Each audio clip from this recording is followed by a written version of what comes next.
Hello students, welcome to physics class. Myself is Mr. S. Khan, NCMS Javua. Okay, so today we are going to start topics. Today's topics are force between the two parallel conductors. Let us start today's topics now. Our topic is force between two parallel conductors. So please see this figure. Two parallel conductors are there, means conducting wires are there of infinite length, okay, long parallel current carrying conductor. Let us suppose A1 B1 and A2 B2 are two long infinite current carrying conductors and the distance between these two conductors is R. Now the currents are flowing in the same direction in both conductors, means I current is flowing in both conductors in the same direction. You can see this current I1 and current I2. And according to the magnetic effect of current, we can say that if the current flows through a current carrying conductor, then magnetic field produces around the current carrying conductor. When I1 current flows through this conductor A1 B1, then the magnetic field produces around this conductor A1 B1, and this magnetic field is supposed to be B1. Okay. So you see this magnetic field, and this magnetic field induced in this conductor A2 B2 conductor.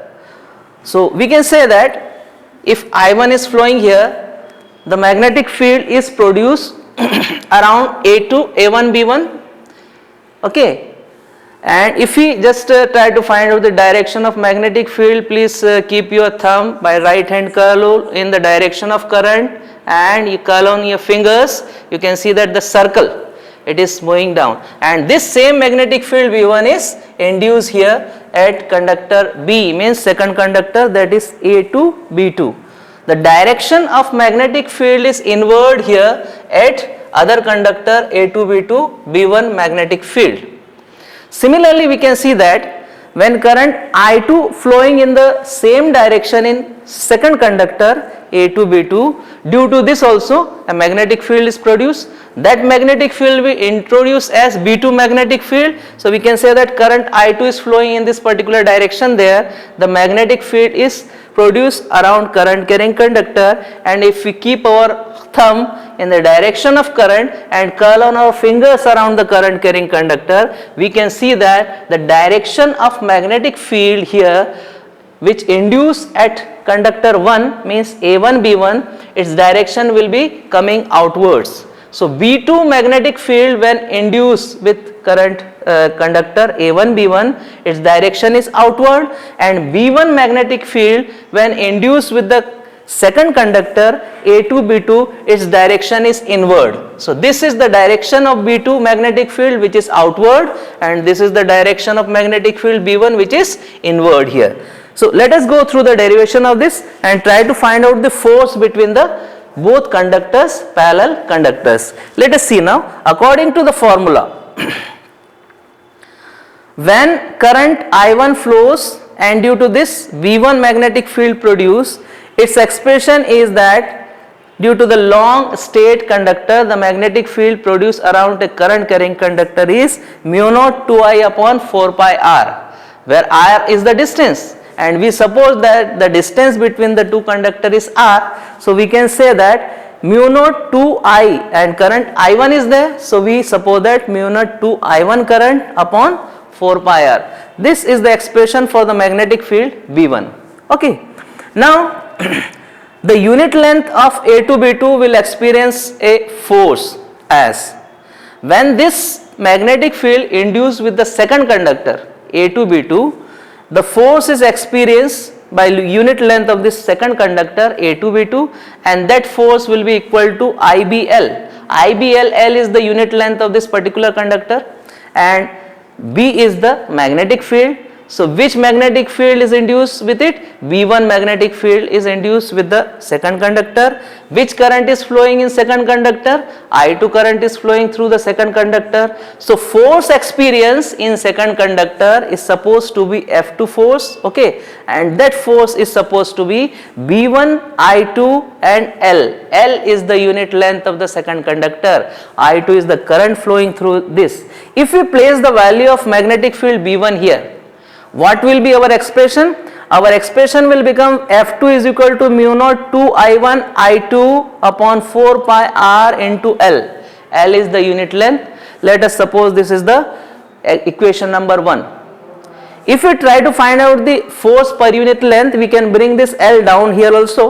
Force per unit length experienced by second conductor will be mu naught twice I1 I2 upon 4 pi r.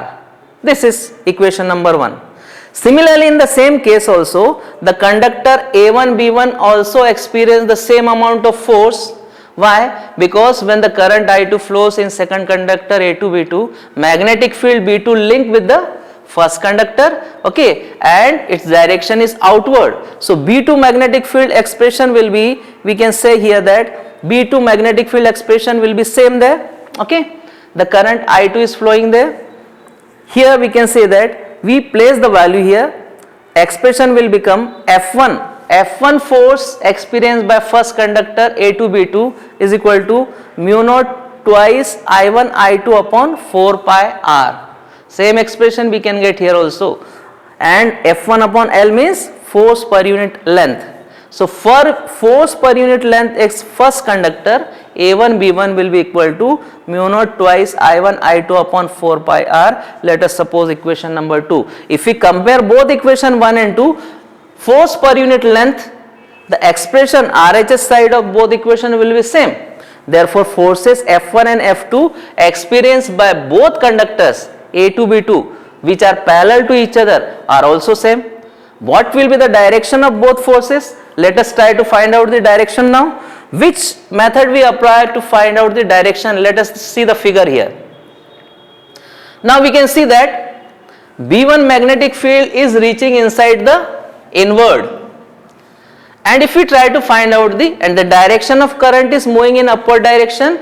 If we apply Fleming's left hand rule, this index finger will show the direction of magnetic field, this middle finger will show the direction of current, and this thumb will show the force direction. So we keep our index finger in the direction of magnetic field, and at this position the magnetic field direction is inward. The current direction is upward, we keep this finger in upward direction. So this middle finger is going in upward direction and index finger is moving inward there. The thumb will show the inside.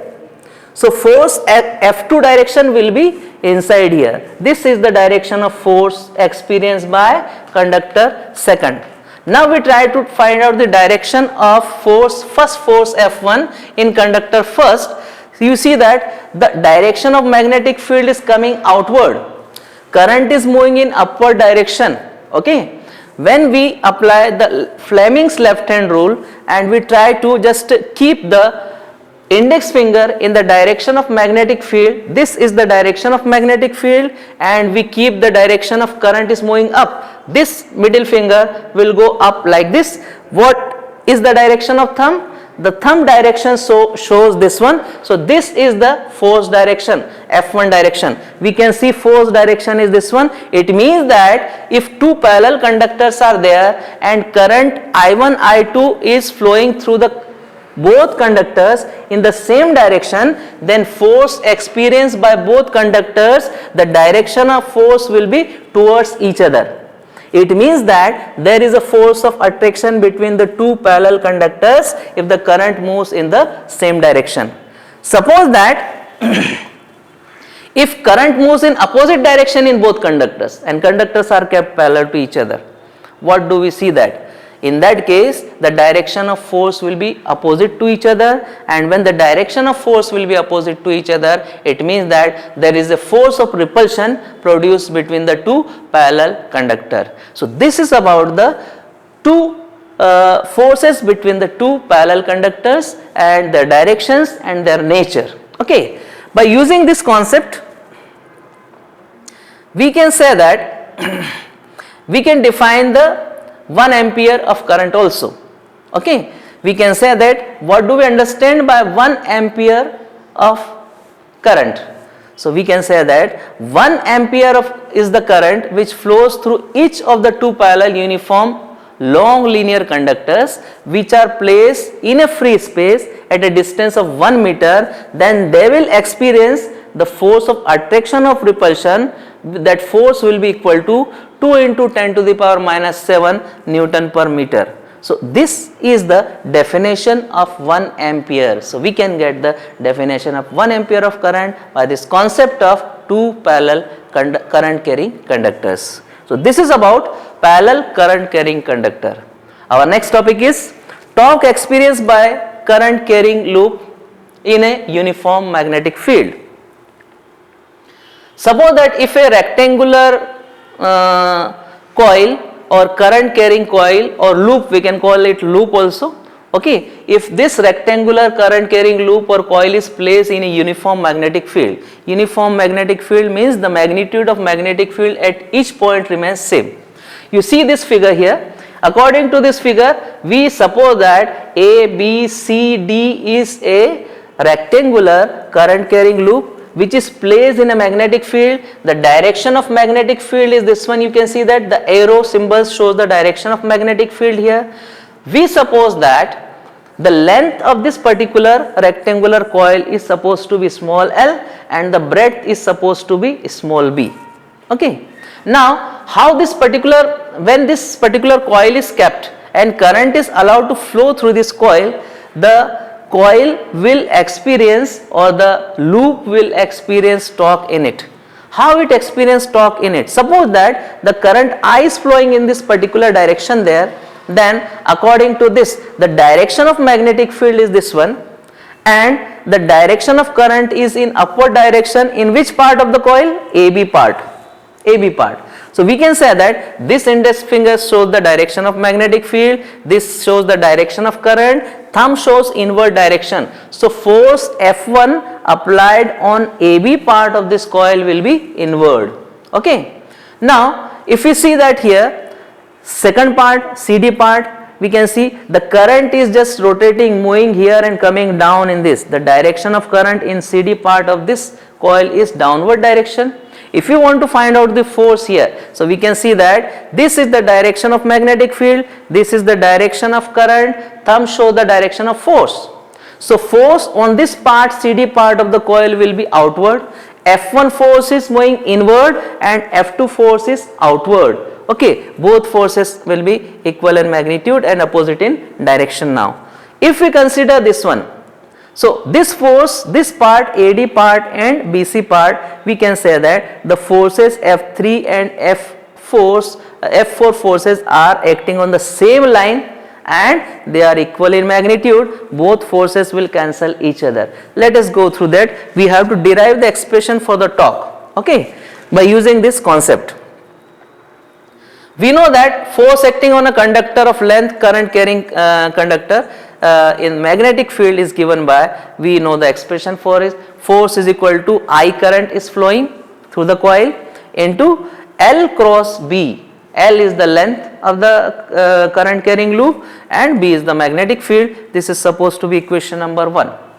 Okay. Now, therefore, force acting on the arm AB.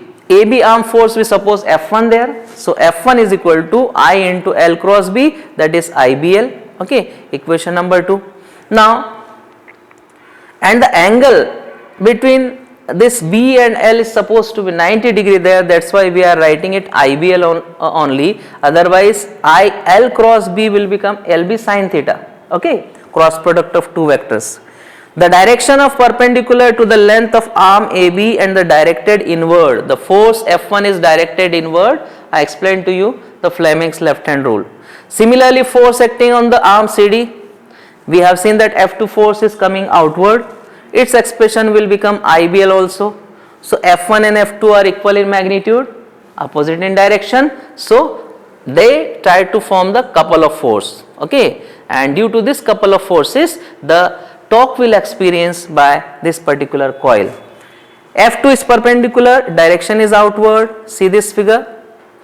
F1 and F3 and F4 are acting on the same line, they cancel each other. So F3 acting on the arm BC, F4 acting on the arm DA, they are equal and opposite and act on the same line, then these forces will cancel each other. Now two forces are left out only, F1 which is moving inward, F2 which is going outward. So these two forces try to form the couple of forces and they try to rotate in clockwise direction. Now we have to find out the expression for torque. Torque formula, we know that torque is equal to magnitude of either force, because both couple of forces are forming, so magnitude of one of the force into lever arm. Lever arm says that the distance between two forces, okay, perpendicular distance between two forces. We have just this diagram, we have taken the same diagram from the same coil. This part of the coil is AD, width of the coil is B, this is the other part, AB part, and here we can see that theta angle is there, okay. Perpendicular from D is dropped here at N, okay. So if this is theta, this part is B, this is perpendicular, perpendicular upon hypotenuse is sin theta, and sin theta we can say that this, if we want to find out the value of this dn part, dn is equal to B sin theta. So value of this perpendicular distance between the two forces is B sin theta. F1 and F2 forces are there, the magnitude of one of the force is IBL. So we try to keep the value here, torque tau is equal to how much? F1 dn IBL sin theta into B sin theta. Okay, now here small l and b, you can see that small lb, B sin theta here, small lb is the area of what? Area of rectangular coil. A is equal to, in place of this lb we have placed a there. So what will be the value? Torque tau is equal to IAB sin theta, and if IAB sin theta is there, and we can say that this is the vector product of area, element and magnetic field. AB sin theta means it is a cross product, vector product of area, element and magnetic field. We can write this torque in the vector form. Tau vector is equal to I into A cross B vector. If suppose that this particular rectangular coil has n, capital N number of turns are there, then this expression torque experience will become n IAB, n is multiplied to it, n IAB sin theta, okay. Now this is the required expression for the torque experienced by the coil when it is placed in a uniform magnetic field. Let us try to discuss the special cases related to it. Now in order to understand the special cases, we have two special cases there, two conditions are arises there.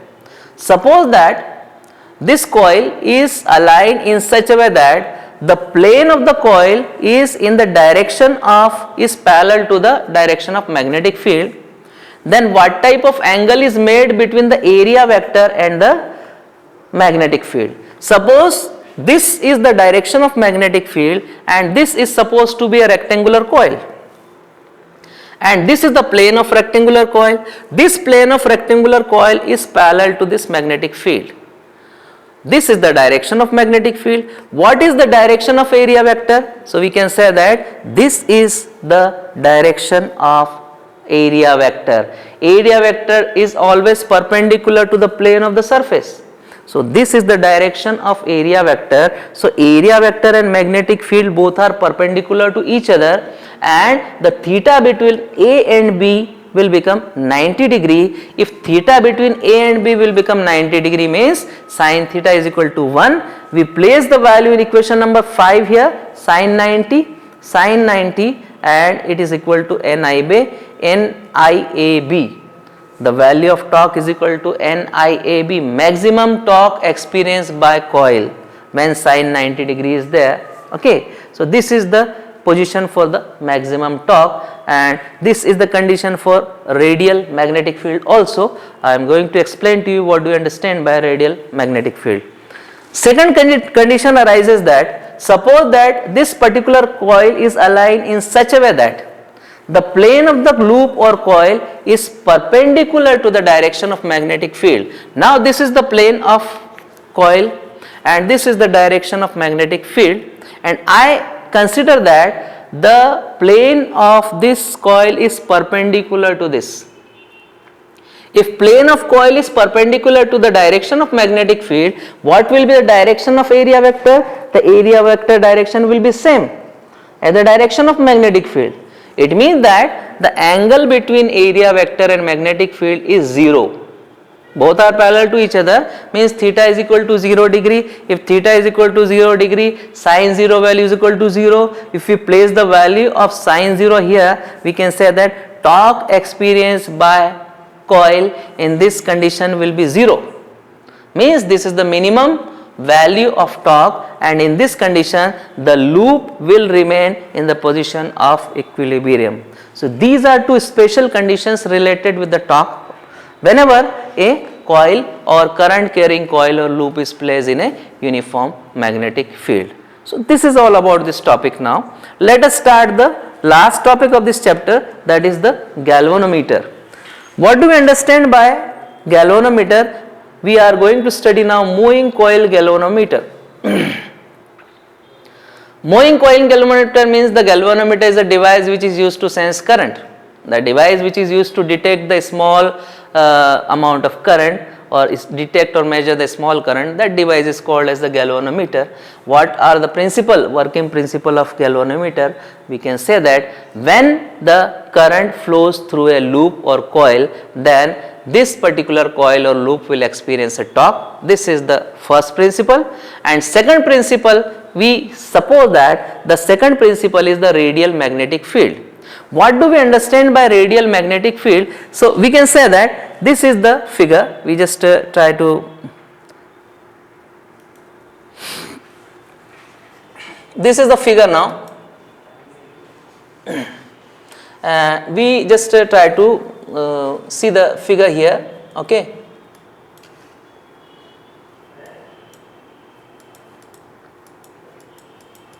Moving coil galvanometer, and see this figure now.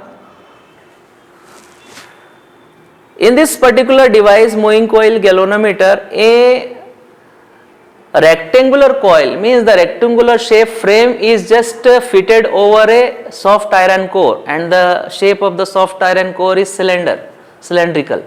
Over a cylinder, one rectangular frame is fitted, over it some wires are wounded over it, okay. So this is here, and this particular coil is suspended here between a magnet. Now if we see the upper part of this, if cylinder face one of the part of the cylinder, if we see that is a circular, and if we consider that there is a rectangular frame, that we can see only one line over the circle there. So this is the shape we can see here in radial magnetic field. Now this part is the soft iron core, and this part which is lying here, that is the frame, okay, rectangular frame of rectangular coil there. Now radial magnetic field means that two magnets are cut in curved shape in both sides there. This is the north and this is the south. The line magnetic field lines are coming out from this both part. It looks like that all the magnetic field lines are passing through the center of this soft iron core and coming out from this side to the south direction there. It means that they are crossing, they are pointing toward the center of this soft iron core and coming out from the other side there, but it does not happen because magnetic field lines never intersect each other. Now this type of magnetic field is said to be the radial magnetic field. What is the advantage of this radial magnetic field? We can see that this frame is there, the line of the frame looks like this one line here over the circle. If this frame direction is this one, it means that the plane of the frame is this one, coil is this one, okay. Now we see that if frame is in this particular line there, so this is the magnetic field and this is the direction of magnetic field, this frame is in the direction of magnetic field. So direction of magnetic field is this one. According to this, what is the direction of area vector? Area vector direction will be perpendicular to the plane of frame or coil there. It means that there is a 90-degree angle between the area vector and magnetic field, and sine 90 is equal to 1. So if it moves like this, if we moves like this, it will come in this line. Again here the direction will become 90-degree between A and B. Wherever it moves by just a current carrying coil, when current flows through it, wherever it moves, when torque experienced by it, in each position we can see that the angle between both B and A will be 90 degree, and this is the advantage of radial magnetic field. It means that according to the expression of torque, tau is equal to NIAB sin theta. It means that torque depends not only on the current flowing through the coil but also depending on the angle theta between A and B. But here the advantage of radial magnetic field is that the theta angle between A and B become constant. So we need not to find out the value of theta here. Always we can get sin 90 degree and we can get the value 1 only. Only the torque here in this particular condition, it depends on the current flowing through the coil. So this is the advantage of radial magnetic field, and this is the case of uniform radial magnetic field. So other principle of moving coil magnetic field is radial magnetic field also. Let us go through the construction of it. See the diagram of moving coil galvanometer. This coil is suspended here with the help of the wire, and here mirror is there, mirror M is there here, and one end of this is suspended with H head here, okay, and this is suspended, this attached with the other wire, this is the terminal 2 here. Other end of this coil which is placed between the magnet is attached with the spring here. This spring is said to be the torsion spring, okay. Torsion spring, when something is moved in the particular direction, it will keep on winding, and the same just restoring force is just stored in a particular spring. Torsion spring, this is, it is attached further here with the terminal T1 there, okay, and in this way this is the figure of particular moving coil galvanometer. Inside this rectangular frame, soft iron core is there. This wire with the help of which it is suspended is made up of phosphor, bronze wire or stripped, okay. Two terminals are there, T1, T2, and here a spring is there, and just by the side of this you can see the magnet which produces the uniform magnetic field there. Let us come to the theory of this.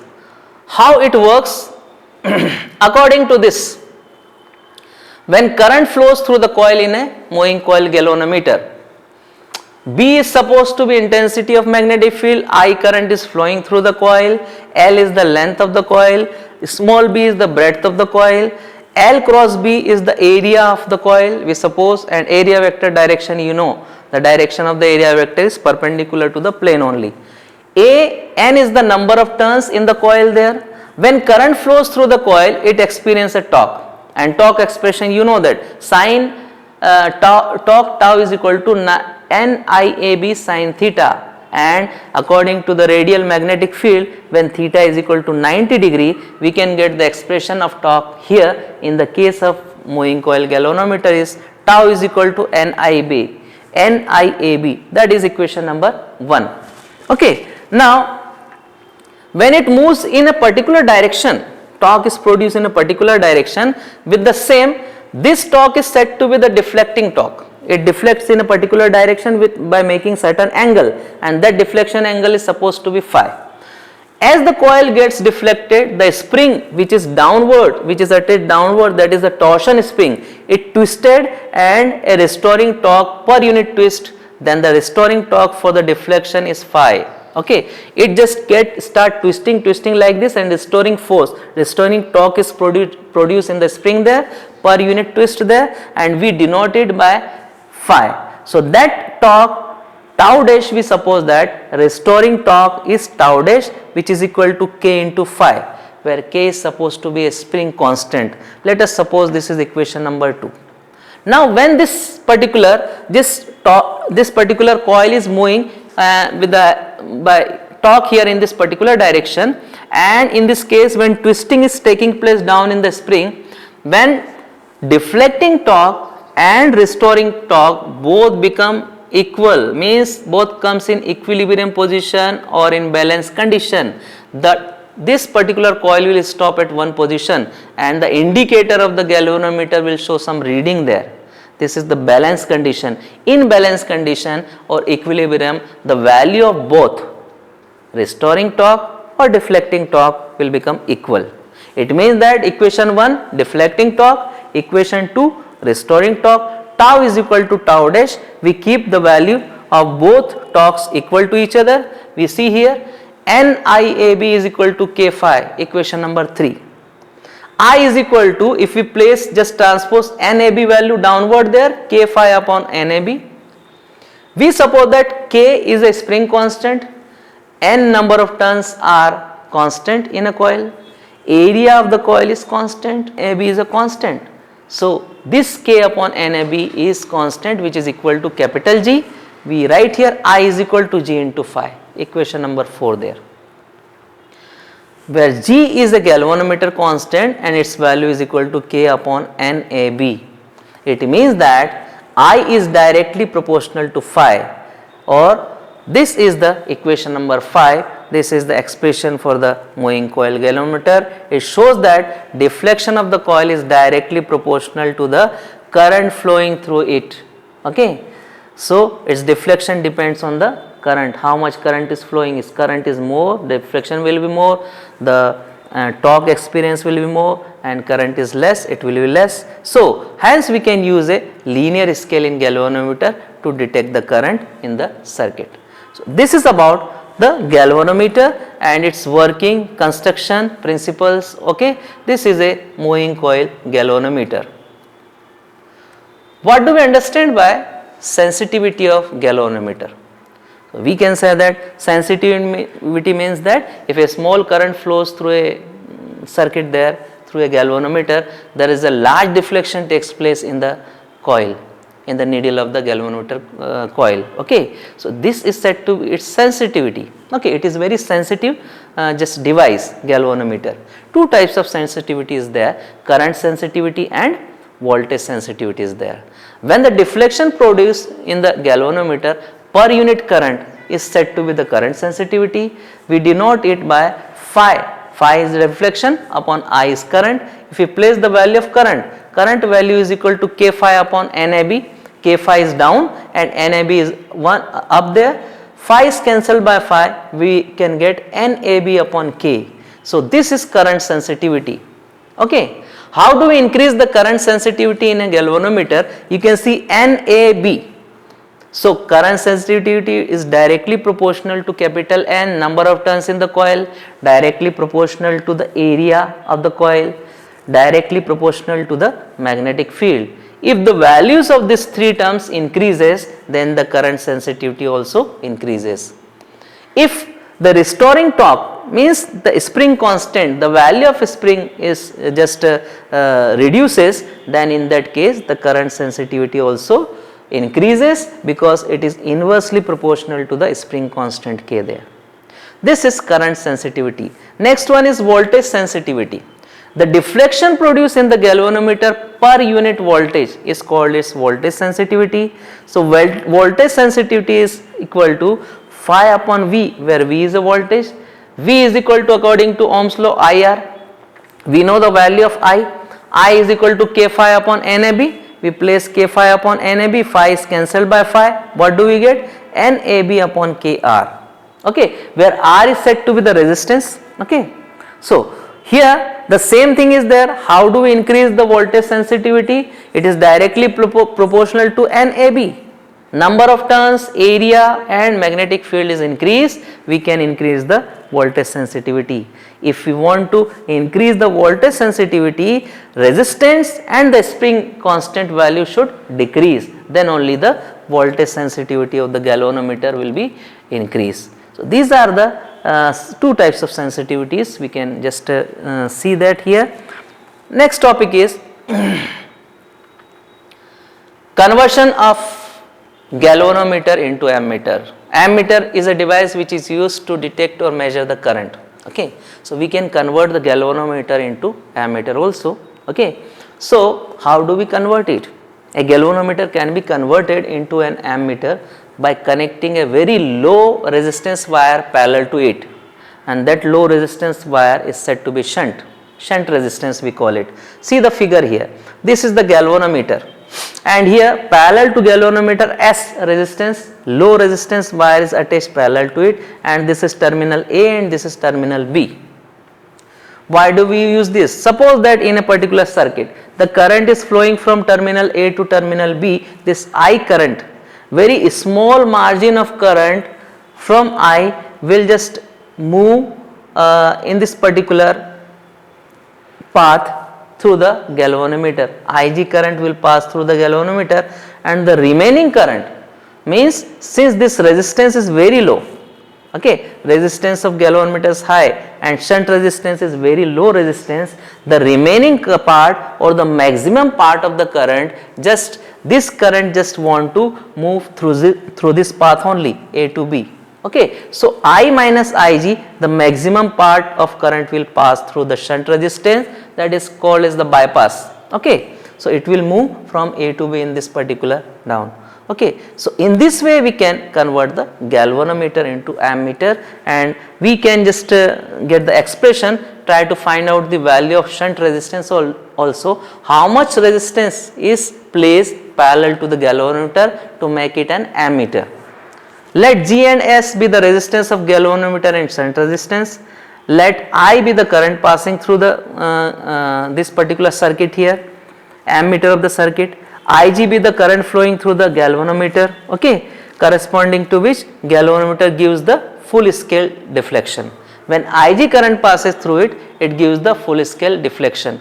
Remaining current will pass through the shunt resistance I minus Ig, okay. So in both case we can see in circuit that both are parallel to each other, G and S. G is the resistance of galvanometer, S is the shunt resistance. So in case of parallel condition, the voltage or the potential difference are equal to each other.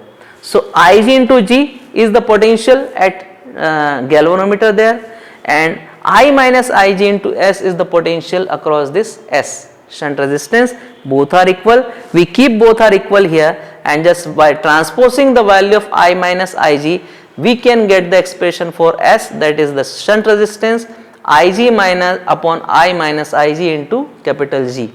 So this is the required value of shunt resistance. We have to convert, if we want to convert the galvanometer into ammeter of a particular range from 0 ampere to I. Okay, so we can use this expression to convert the galvanometer into ammeter. Last topic of this chapter is conversion of galvanometer into voltmeter. A galvanometer can also be converted into voltmeter. We can just voltmeter is a device which is used to determine the potential difference across the two terminals here. So galvanometer can be converted into voltmeter by connecting a large resistance wire in series to galvanometer. So here, according to the figure, you can see that G is the galvanometer resistance, it is galvanometer, and R is the large resistance, high resistance, which is placed in series to this. Okay, and AB is the terminal. When Ig current passing through this here, okay, so it will pass through IR and then Ig. Okay, so how do we get this? Let us suppose how to get the value of capital R, high resistance. How much resistance R is placed in series condition with galvanometer to make it a voltmeter. G and R be the resistance of both galvanometer and series resistance, that is R. Okay, V be the volt, means the potential difference across terminal A and B. Okay, Ig be the current flowing through this in the circuit corresponding to voltmeter, which gives the full scale deflection. Full scale means it gives the full scale means from 0 to complete full scale it will show. Needle of the galvanometer will show the full scale deflection. Now the potential difference across the points A and B can be written as V is equal to Ig into R plus Ig into G, total potential difference. If we take this Ig common, what do we get? Capital R plus G. If we transpose this Ig down here, we can get V upon Ig, this is V upon Ig, R plus G. If we transpose this G to this side, it will become negative, that is V upon Ig minus capital G. So this R is the required high resistance which we need to attach in series with the galvanometer to make it a voltmeter. So this is the required value of resistance which must be connected in series to the galvanometer to convert into voltmeter of range 0 to V volt. So this is about the last topic of this chapter. So that's all for today's topic. We'll continue the new chapter in next lecture. Till then, all of you stay safe, stay healthy. Goodbye.